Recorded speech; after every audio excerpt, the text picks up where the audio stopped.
Nous sommes en août 2018, dans la plaine de la Bekaa au Liban. Abdallah est employé dans une ferme dans laquelle se trouve sa maison. Auparavant vivement impliqué dans l'opposition au régime de Bachar el-Assad, il étouffe le cri de son combat sous celui de sa moto, au déplacement d'ailleurs bien limité.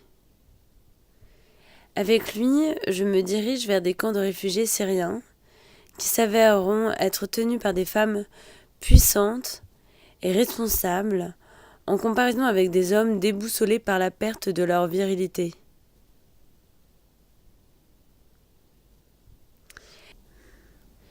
Les Syriens subissent les discriminations de ce pays, affaibli par la fragmentation du pouvoir. Mais ils en tirent aussi profit en squattant dans les villes et en formant des villages précaires en phase de consolidation.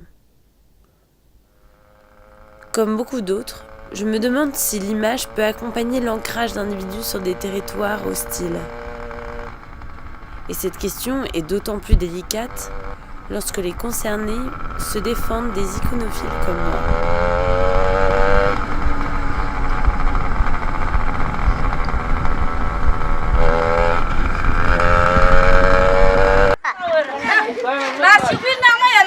ورا الحجة ماريا صوري لي كمان وهي تضحك اسمعي راسك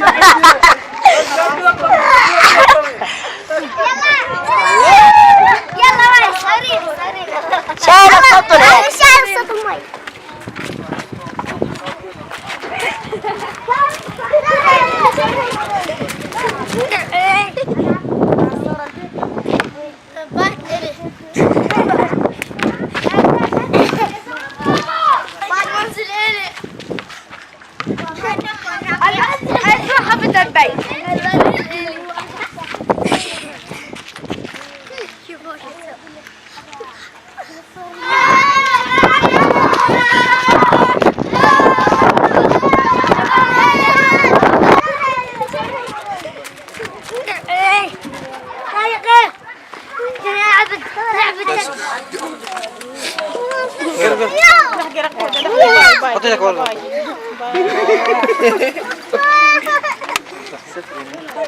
تعالي ما خذي الصورة. يلا خذ لنا الصورة يلا. حكينا على هذه صغيرين يا حكومتها. بس تطلع بس. ولا تحسي.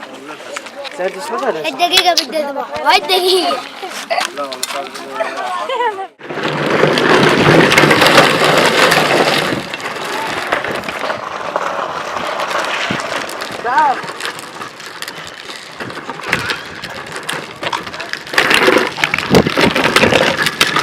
تدخلين على البلد الروحانيات؟ زافية؟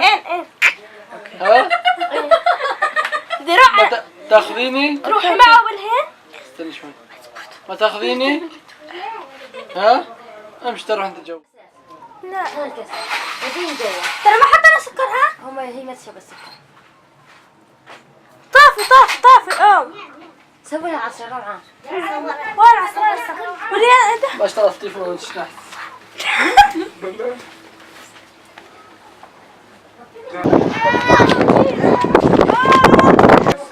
خاصة عليها استنى واحد.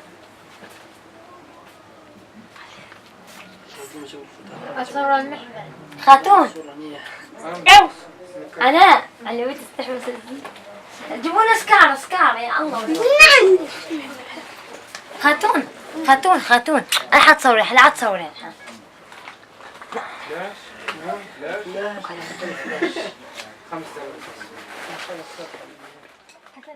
صالح على البيت. صالح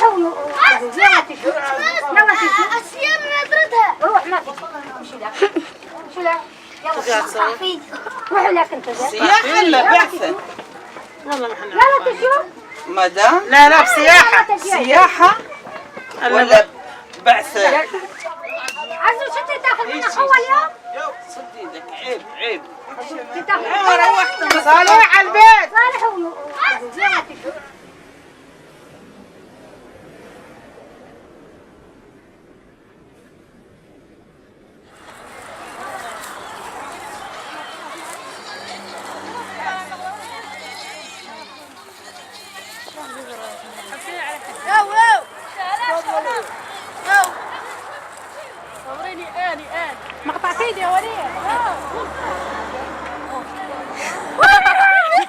وش تشوفين بيه؟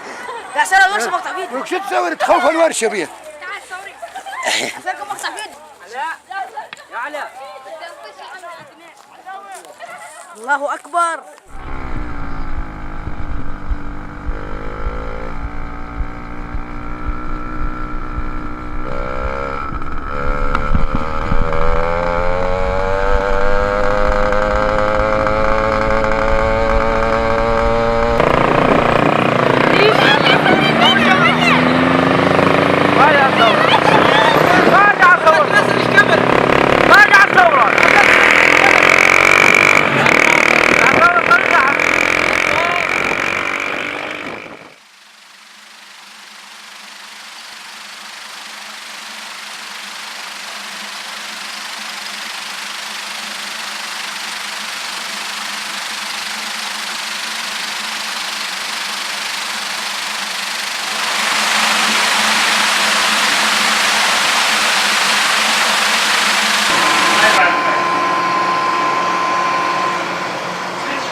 Pendant qu'Anna travaille silencieuse, j'entends les premiers caprices de la nuit. Lorsque son tuteur daignera retrouver ses draps, elle pourra enfin regagner la buanderie de quelques mètres carrés qui se trouve derrière elle pour dormir avec une autre Éthiopienne.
Avant, il y avait le personnel d'Air France, toujours en déplacement. Aujourd'hui se trouvent des migrants ghettoisés. Quoi de mieux que de construire un éco-village sur des traumatismes pour filer le paradoxe ?